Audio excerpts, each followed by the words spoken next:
o nosso pastor Rafael, para consolar com Deus esta noite, para ser cada vez sobre essa casa, meu Pai, sobre este lugar, para tocar a palavra, Pai, não como que eu vi, mas ainda vai entender o Senhor quer falar da tua palavra. Por isso que esta noite vai ser outra noite, vai ser uma noite que o Senhor vai usar o seu filho a qual não usou a face da terra. Eu te peço, guarda o lagoeiro, guarda o caminho, guarda, Pai, tudo, Pai, que foi um bendição, porque para onde você chamou, meu Pai, ele vai estar aqui, não para bem de honra, para bem do Senhor, para que o Senhor tenha feito a vida dele, em nome de Jesus, meu Pai, e abençoe essa casa, em nome do Senhor Jesus. Amém?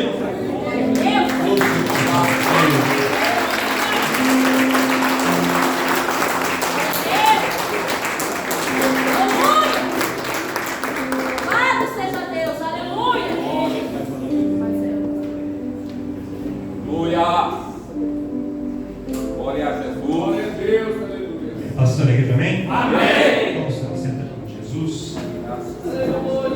E abra comigo a sua Bíblia no livro dos Juízes de Israel, no capítulo de número 9. Juízes, capítulo de número 9. Nós vamos ler do verso 50 até o verso de número 57. Livro dos Juízes, capítulo de número 9, verso 50 até o 57. Quem passou calor hoje? Então, glória a Deus. Glória a Deus. Nem começou ainda o verão, né? Ele já está assim, já no sangue de Jesus. Amém. Mas glória a Deus pelo calor também, né? Eu prefiro o frio. Mas. E você? Sou quente, pastor. Glória a Deus. Livro dos Juízes, capítulo número 9, verso 50 em diante. Quem encontrou, então, glória a Deus aí. Diz assim a epígrafe: a morte de Abimeleque. Então Abimeleque foi-se a Tebes e a sitiou e a tomou. E havia, porém, no meio da cidade uma torre forte, e todos os homens e as mulheres e todos os cidadãos da cidade se acolheram a ela, e fecharam após si as portas, e subiram ao telhado da torre. E Abimeleque veio até a torre, e a combateu, e chegou-se até a porta da torre para a incendiar. Porém, uma mulher lançou um pedaço de uma mó sobre a cabeça de Abimeleque e quebrou-lhe o crânio. Então chamou logo ao moço que levava as suas armas e disse-lhe: desembainha a tua espada e mata-me, para que se não diga de mim, uma mulher o matou. E o seu moço o atravessou com a espada e por fim ele morreu. Vendo, pois, os homens de Israel que já Abimeleque era morto, foram-se cada um para o seu lugar. E assim Deus fez tornar sobre Abimeleque o mal que tinha feito a seu pai, matando os seus 70 irmãos, como também todo o mal dos homens de Siquém fez tornar sobre a cabeça deles, e a maldição de Jotão, filho de Jerubaal, veio sobre eles. E você diz amém. Amém. A gente leu do verso 50 até o 57. Então esse capítulo 9 tem muitos versos, ele é muito longo, e eu não li tudo para ganhar tempo. Então eu vou ter que contar a história, vocês vão ter que acreditar na história que eu estou contando. Quem vai dar um voto de confiança? Presta atenção, tem que acompanhar. Tem muito nome, tem muita coisa, você tem que prestar atenção. Olha só, Gideão. Quem já ouviu falar de Gideão? Quem conhece Gideão? Gideão foi um homem, líder levantado pelo Senhor para libertar o povo de Israel do jugo, da opressão dos midianitas. Todos conhecemos a história de Gideão. Gideão é famoso. Então Deus chama Gideão, ele está lá fazendo as uvas lá no lagar, levando o trigo lá no lagar. Aí ele vai, é levantado pelo Senhor, pede sinal de confirmação. Deus usa Gideão ali, através da estratégia de Deus, liberta todo o povo de Israel, o povo fica livre dos midianitas, e Gideão começa a ocupar uma posição de juiz em Israel. Gideão se torna alguém tão importante na história de Israel, que segundo até a tradição judaica, os judeus queriam, o povo de Israel queria colocar Gideão como o primeiro rei de Israel. Eles queriam ungir Gideão e levantá-lo como rei. Só que Gideão entendia que ele não tinha chamado para rei. Ele tinha chamado para ser um guerreiro. Eu tinha levantado ele para ser um guerreiro, para ser um libertador, mas não para ser rei. Ele entendia a sua posição, o seu chamado. E ali Gideão, então, ele continua vivendo a sua vida, e como juiz ele exerce uma função extremamente importante dentro do povo, sem ser colocado como rei. Só que além de governar o povo, além de tomar decisões, Gideão fazia uma outra coisa muito bem: filhos. Gideão fez 71 filhos. Meu Deus! Olha para o seu irmão, não fala nada, só olha. 71 filhos.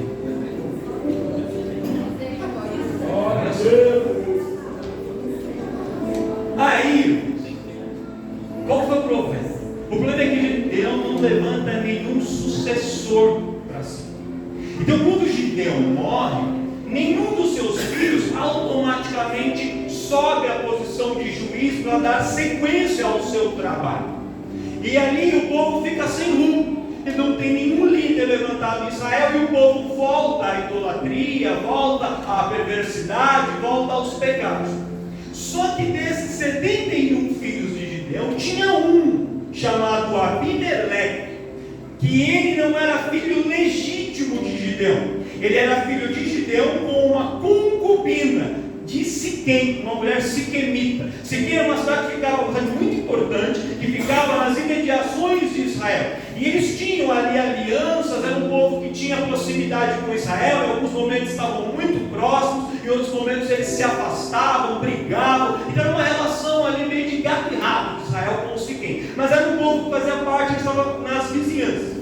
E Gideão teve um relacionamento com essa moça de Siquém e teve um filho com ela. E esse filho, o nome de Abimeleque. E esse Abimeleque, ele cresce sempre se sentindo inferiorizado com relação aos seus outros irmãos, porque os outros irmãos eram filhos legítimos, poderiam suceder o pai, e ele dizia: eu sou filho ilegítimo, eu sou filho de uma concubina, minha mãe não foi reconhecida como uma mulher de Gideão. Então ele trazia sobre ele mesmo uma carga, um peso de ser alguém inferior. Ele tinha um senso de inferioridade muito grande. Só que dentro dele havia uma guerra, porque se por um lado ele sentia que as circunstâncias ao seu redor o faziam inferior, por outro lado ele tinha um desejo de crescer, ele tinha um desejo de ser alguém importante, de ocupar posições importantes, talvez até como forma de dar uma resposta. Digamos assim: a vida me fez pequeno, mas eu vou mostrar que eu sou grande, eu vou mostrar que eu posso, eu vou dar a volta por cima. E isso, irmãos, não tem nada de errado. Não tem nada de errado em você querer crescer, não tem nada de errado em você querer brilhar, em você querer ter uma vida financeira boa, ocupar altos cargos, altas posições. Nada de errado com isso. O problema é a forma que você vai fazer para chegar até lá. Quem quer crescer? Quem quer ser grande na vida? Todos queremos. A questão é como que a gente vai construir a nossa trajetória. E a Abimeleque escolhe um caminho errado. Qual caminho ele escolhe? Um caminho de mentira, um caminho de engano e um caminho de usar a força e até mesmo de matar para conseguir chegar aonde ele quer. Tem pessoas, irmãos, que não medem esforços para chegar onde elas querem. Tem pessoas que não se preocupam com nada nem com ninguém, elas só se preocupam com elas. E desde que o que ela quer aconteça, desde que aquilo que ela quer esteja acontecendo, não importa se está todo mundo sofrendo, se está todo mundo mal, todo mundo, não importa. Só que esse não é o pensamento de um homem e de uma mulher de Deus. Por quê, irmãos? Porque quando Deus dá algo para mim e para você, quando Deus promete algo para mim e para você, aquilo que Deus prometeu vai chegar na minha mão e vai chegar na tua mão. Ninguém vai impedir Deus de entregar nas nossas mãos aquilo que Ele prometeu. E Deus não precisa que a gente saia por aí pisando em ninguém, nem mentindo sobre nenhuma situação, nem derrubando ninguém, nem puxando o tapete de ninguém, nem matando ninguém espiritualmente ou de qualquer maneira. Quando Deus tem um projeto, Ele constrói o caminho, Ele tira as pedras, Ele derruba as muralhas, Ele derruba o gigante, Ele fecha a boca do leão e Ele traz na minha mão e na sua mão aquilo que Ele nos prometeu. Você não precisa fazer nada de incorreto, nada que não seja na presença de Deus. Aquilo que Ele te prometeu, Ele vai entregar na sua mão.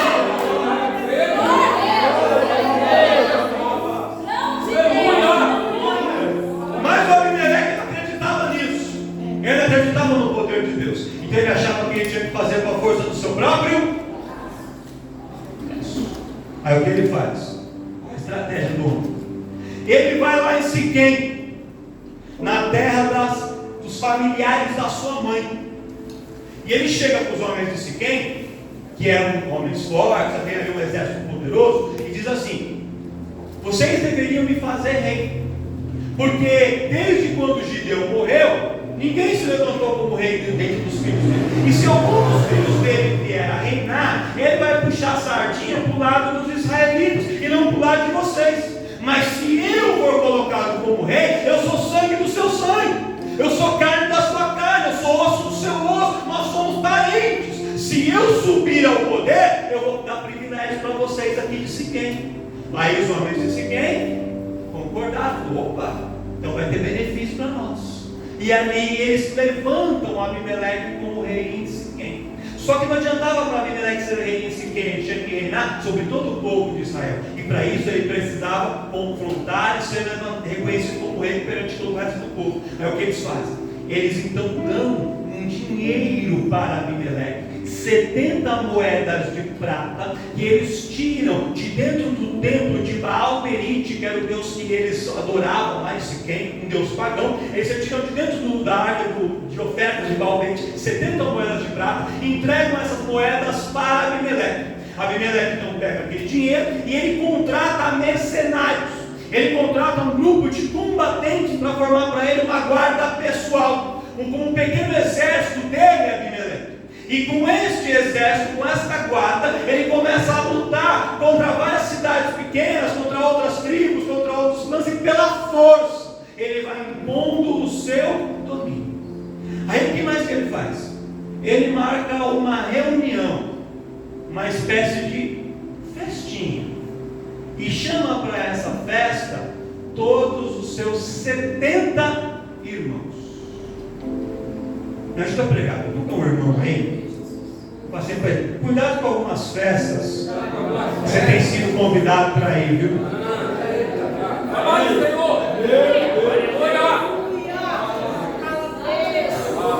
Deixa eu tomar uma água para você refletir.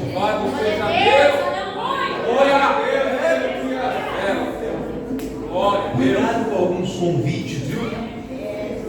Aquele convite parece bom, mas não é.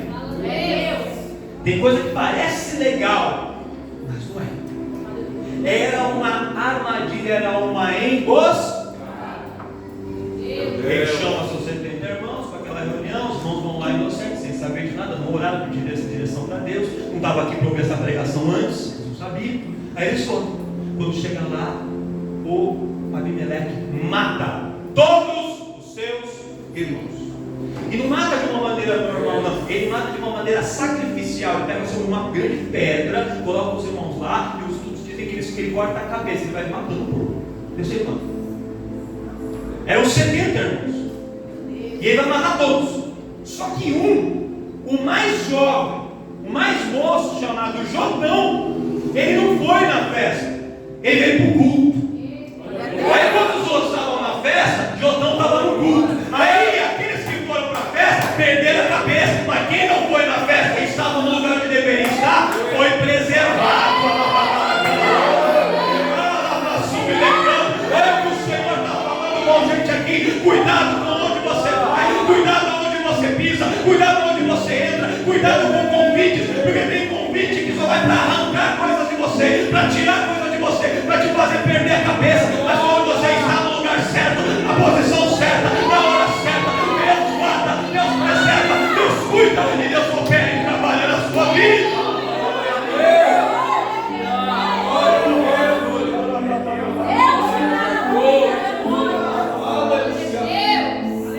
Posso continuar, irmão?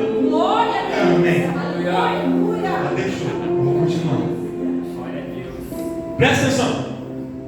Ele mata 69 dos seus irmãos. E o Jotão escapa. Aí, o Jotão que escapa, ele reúne todo o povo. E ele fala assim: vocês não podem reconhecer o Abimeleque como rei. Ele vai destruir tudo aqui. Esse homem está dando destruição. Ele tem sangue nas mãos. O Abimeleque só quer matar, ele só quer destruir. Ele não vai fazer nada de bom. E E ali ele propõe uma parábola para explicar para o povo o que ele estava querendo dizer. Olha que a parábola dele, foi a parábola das árvores. Olha que interessante. Ele diz assim, que um dia as árvores queriam escolher uma árvore para reinar sobre elas. E aí as árvores chegam para videira, que produz ali uva, produz os vinhos, e fala assim, videira, reine sobre nós. A videira fala assim, eu vou largar as minhas uvas, o meu vinho, a minha alegria, que os deuses se embriagam e se alegram com o vinho que eu produzo para reinar sobre as outras árvores, ou nada. E a videira recusa. Aí eles chamam então a oliveira, fala, oliveira, reine sobre nós. E a oliveira fala assim, eu vou largar o meu azeite, as minhas azeitonas produzem um azeite que unge reis, príncipes, sacerdotes para reinar sobre vocês. Imagina, eu não, vou ficar onde eu estou muito bem aonde eu estou. E a oliveira recusa. Aí eles vão então e chamam a figueira, e falam, figueira, reina sobre nós. E a figueira fala, eu vou largar os meus frutos doces, que as pessoas tanto apreciam, que eu sou famosa pela doçura dos meus frutos para reinar sobre vocês, por nada. E ali todas as árvores que poderiam reinar se recusam. Aí as árvores sem opção vão atrás do espinheiro bravo. A gente fala, espinheiro, reina sobre nós. Mas espinheiro, olha, não tem nada para perder, né? Ele fala assim, então, já que vocês me ungiram, né? Já que vocês me escolheram, então serei rei sobre vocês. E o que essa história nos ensina? Sabe que essa história nos ensina uma lição muito importante. Que quando Deus tem um chamado para mim e para você, quando Deus quer que a gente faça alguma coisa, às vezes a gente olha nosso próprio interesse e fala, eu não vou ficar aí ensaiando para poder ficar tocando o culto, não, eu vou chegar, vou sentar no fundo, porque o som é mais forte, vou ficar tranquilo, e só assistir o culto, eu vou ter trabalho, vou nada, eu vou me preocupando em preparar a palavra, pregar para o povo, aí você está pregando, o povo nem glorifica, o povo nem está dando muita importância, muita atenção, eu vou ficar me experimentando por nada, e às vezes, irmãos, a gente está recusando o chamado de Deus, a gente não quer ir, a gente não quer fazer, só que quando é na obra de Deus, sabe o que acontece? Quando a um não quer, Deus vai passando por outro, vai levantando o outro, vai chamando o outro, vai chamando o outro, vai chamando o outro. Na casa de Deus funciona assim, só que no mundo não funciona assim, porque às vezes tem oportunidades que batem na sua porta, às vezes Deus quer te exaltar no seu trabalho, Deus quer te dar uma promoção, Deus quer te colocar numa posição de destaque, você fala assim, eu não quero ficar aqui na minha posição de comodismo, eu não quero crescer, não quero aceitar desafios. Aí quando aquele que deveria estar não aceita, sabe o que acontece? O que não deveria estar vai ocupar o lugar. Quando os bons se calam, os maus sobressaem. Você sabia, irmãos? Você sabia que no mundo tem mais gente boa do que gente ruim? Só que os bons se calam e os maus fazem barulho pra caramba. Uma laranja podre estraga o saco todo de laranja. Às vezes é uma pessoa ruim que não, porque os outros se calaram, porque os outros não quiseram fazer, porque os outros se omitiram, ela vai assumir a posição e ela começa a intoxicar, a causar prejuízo para todos. Então sabe o que Deus quer dizer para você nessa noite? Abre o seu ouvido, o seu coração para receber. Deus vai te oferecer oportunidades. Deus vai preparar oportunidades no reino espiritual, na vida material, em todas as áreas da sua vida. Quando a oportunidade vier, aceita, receba, toma posse. Ai, pastor, mas eu sou pequeno, você é pequeno, mas o seu Deus é grande, e Ele vai te capacitar, Ele vai te levantar, Ele vai te enviar, Ele vai te colocar.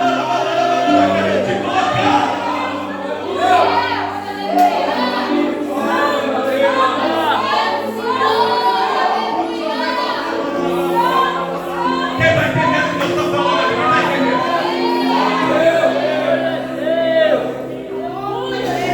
Imagina se José não quisesse reinar sem faraó no Egito. Não quer ser governador, não dá muito trabalho esse negócio de ser governador.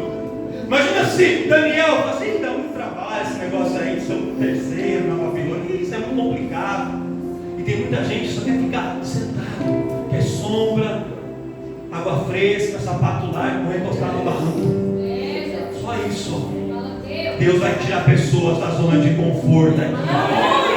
Você é uma figueira, você é uma videira, você é uma oliveira, você não é um espinheiro bravo, você é uma árvore de qualidade, e Deus vai te colocar em posições de destaque. Quando o desafio bater na tua porta, abre a porta e o Senhor vai entrar com você, e o nome dele vai ser glorificado.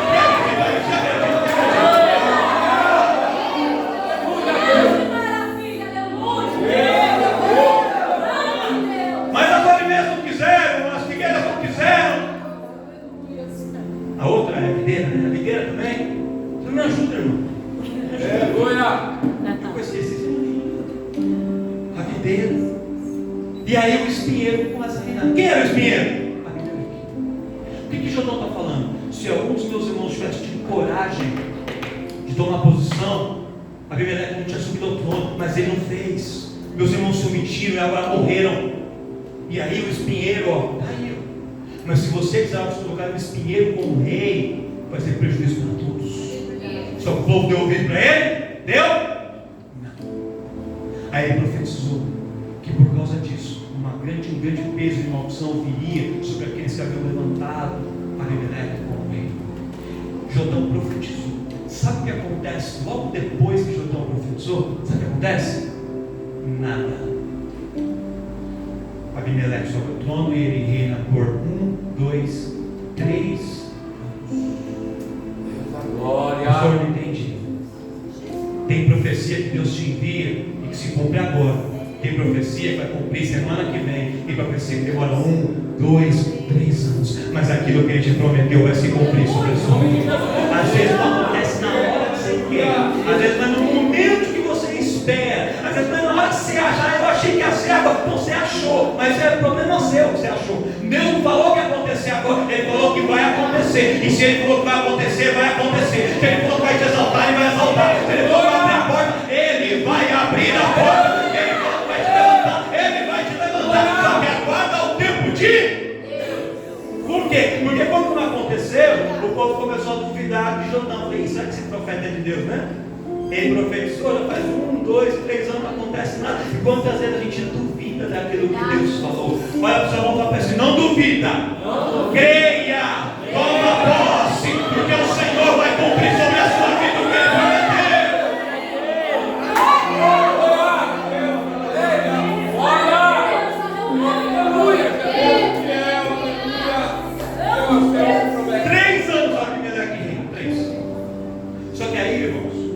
Deus começa a agir na história. Durante esses 3 anos parecia que nada estava acontecendo, mas Deus estava trabalhando. Quando Deus está em silêncio, Ele está trabalhando. Diz a Bíblia que Deus envia um espírito de divisão sobre Abimeleque e os siquemitas. Deus envia. E aí aquele povo, eles eram fechados. Era tudo parceiro. Ali não, a gente é fechamento. Abimeleque conta com nós, Deus conta com tudo. Começou. Uma briguinha aqui, uma briguinha ali, um desentendimentozinho ali, uma palavra colocada, outro já fica bem de bico ali. E começou a ter uma música. E aquele povo que no início apoiava Abimeleque, que colocou ele no trono, começa a se afastar. Sabe o que eu profetizo sobre a sua vida? Se houve por parte do inimigo um ajuntamento de pessoas para querer te derrubar, se houve por parte do adversário pessoas se juntando ali no trabalho, na vizinhança, em algum lugar se juntando, um grupo se forma para tentar te derrubar, o Senhor vai desfazer a rodinha, o Senhor vai afastar, você não vai falar nada, não vai postar nada no WhatsApp, não vai postar em direta para ninguém ver, o Espírito da divisão vai entrar.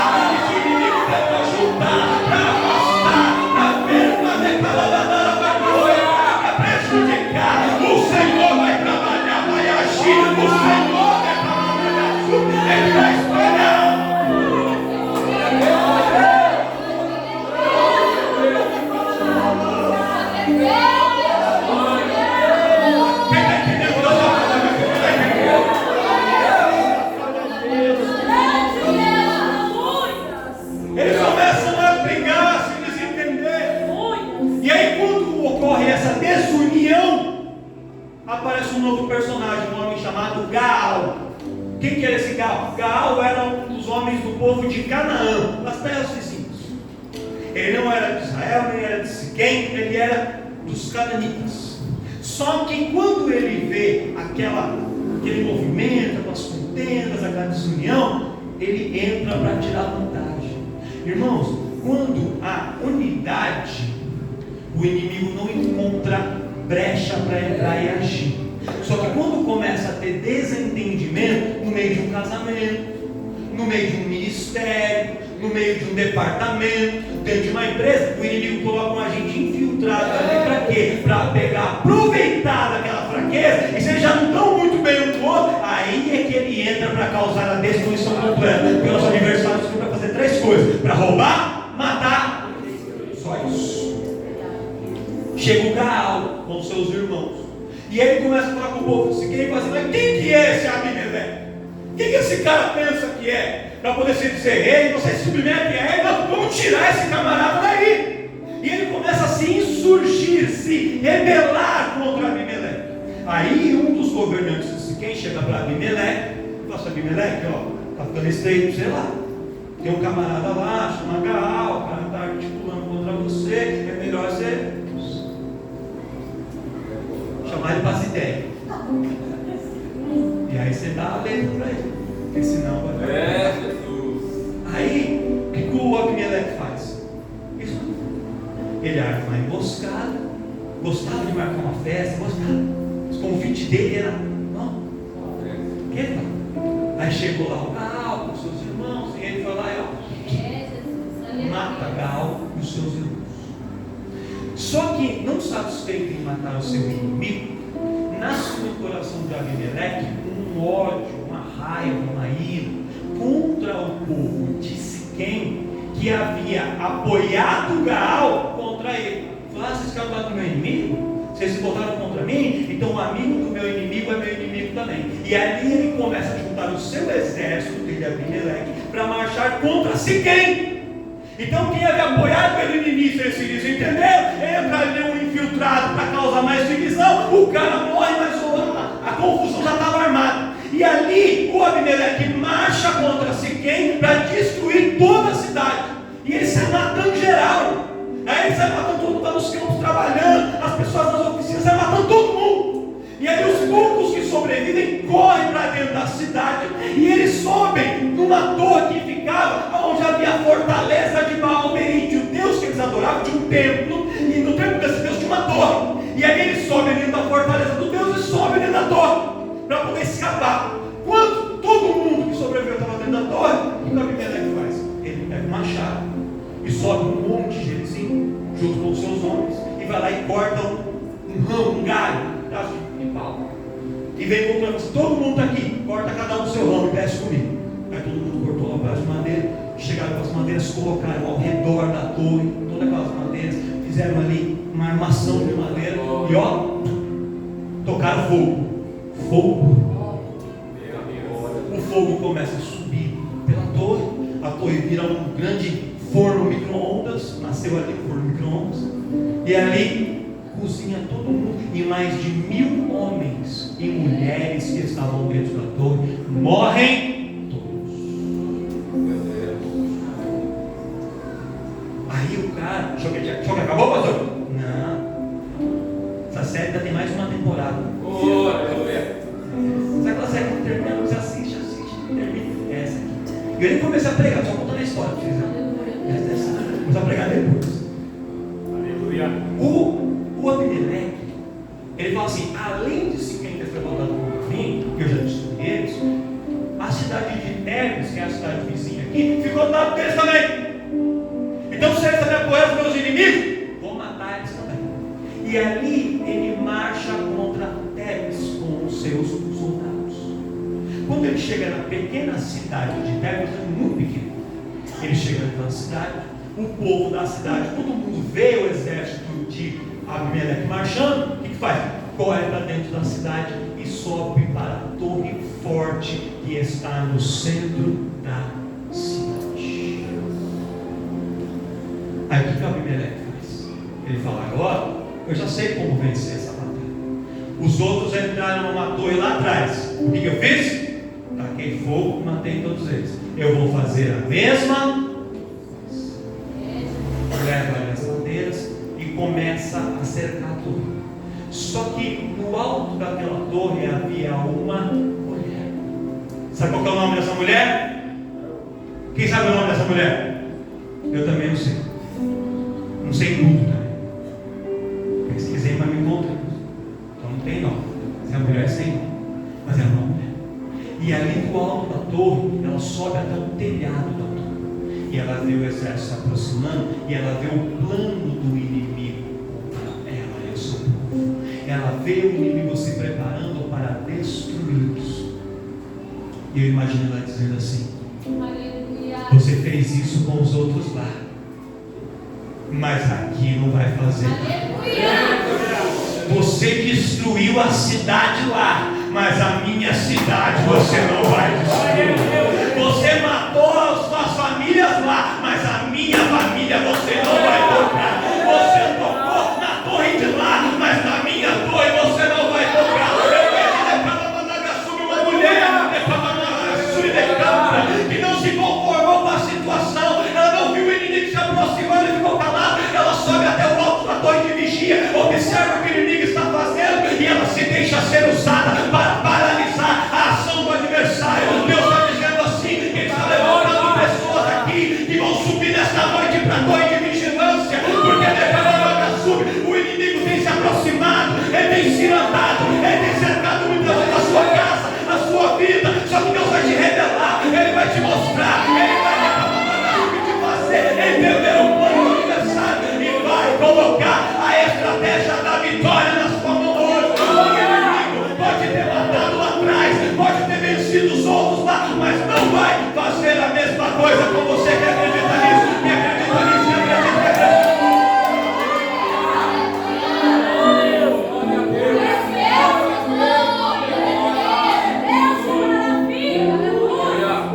A mulher pega uma pedra, uma pedra de moer grãos, pequena, não é grande não, e do alto da torre ela lança a pedra na cabeça do Abimeleque que estava lá embaixo, armando a estratégia para queimar a torre e matar todo mundo. A pedra bate no crânio de Abimeleque, fratura o crânio dele, ele cai ali, a vida se esvaindo, ele quase morrendo. O seu último suspiro, já tão ruim, ele falou assim para o soldado: pega uma espada, me mata, me atravessa com a espada, para que não possam dizer que o grande Abimeleque foi morto por uma pedra e por uma mulher.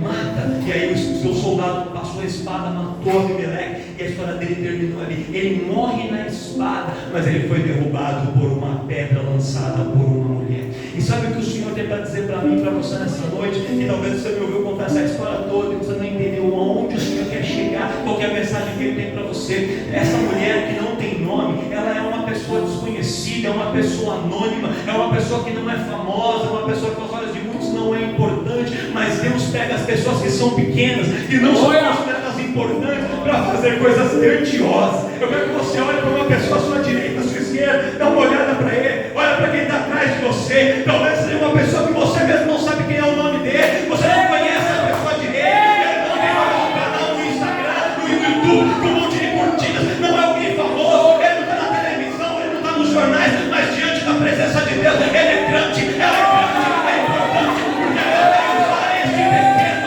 essa pequena para fazer grandes coisas, porque quando um homem e uma mulher se colocam na presença de Deus, Deus levanta, Deus levanta, Deus levanta, Deus levanta.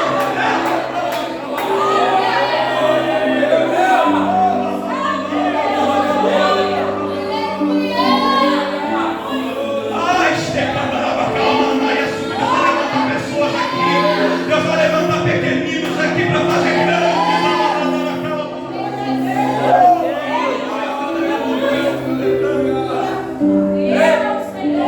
Sabe o que me chama a atenção aqui, pastor Inácio? Essa mulher, no meio de tantas pessoas que estavam lá, havia homens, havia soldados, havia de todo tipo. Ela tomou uma atitude que outras pessoas não tomaram.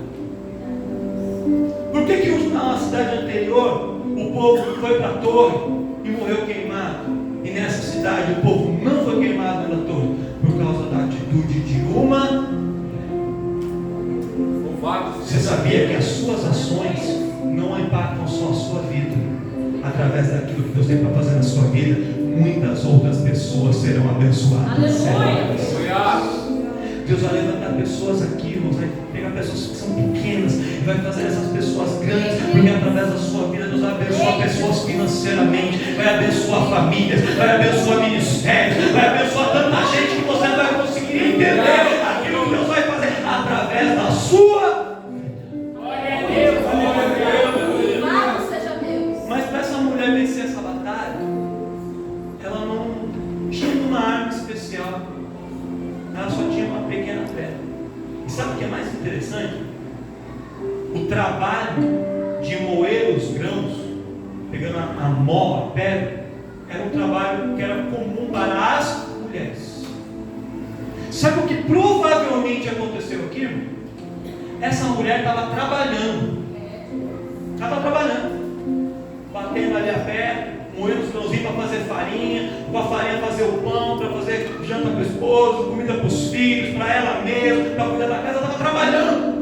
E no meio da sua rotina do dia a dia, o inimigo apareceu. Porque o inimigo aparece quando a gente não espera. Você está ali no dia a dia no trabalho, você está no ponto de ônibus, está na faculdade, você está andando pela rua. É nos momentos mais corriqueiros, mais rotineiros que o inimigo aparece. E quando o inimigo apareceu, começaram a gritar: olha, os exércitos, Abimeleque vem ali. Sabe o que a mulher fez? Ela estava com a pedra na mão, ela segurou a pedra que ela tinha, era tudo que ela tinha, aquela pedrinha. Ela sai correndo com a pedra e ela sobe na torre com a pedra. Ela vai para a torre levando a pedra consigo. Ela carregou a pedra que ela tinha e ela usou a pedra que ela tinha para vencer uma batalha. Sabe o que Deus está falando para mim e para você? Às vezes você fica procurando e pensando assim: ah, mas se eu tivesse um carro, ah, mas se eu tivesse esse dinheiro, ah, mas se eu tivesse aquilo, ah, mas se eu tivesse alguém para me ajudar, mas se eu tivesse uma voz melhor, mas se eu tivesse aquilo. A gente só olha porque a gente não tem, a gente não olha para as pequenas pedras que Deus já colocou na nossa mão. Deus já te deu coisas, Deus já te deu habilidades, Deus já te deu armas, Deus já te deu ferramentas. As ferramentas são pequenas aos seus olhos, mas é com essa pequena pedra que Deus vai fazer uma grande obra.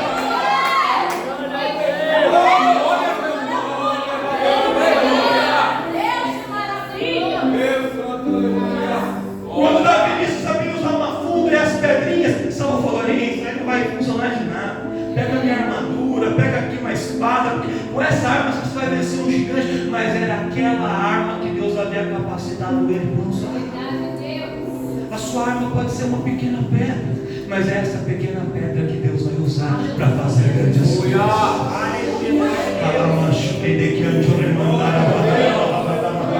Se coloca de pé, meu irmão, se coloca de pé, minha irmã. Prepare um louvor aí, não sei quantas irmãs, em nome de Jesus, prepare um louvor aí.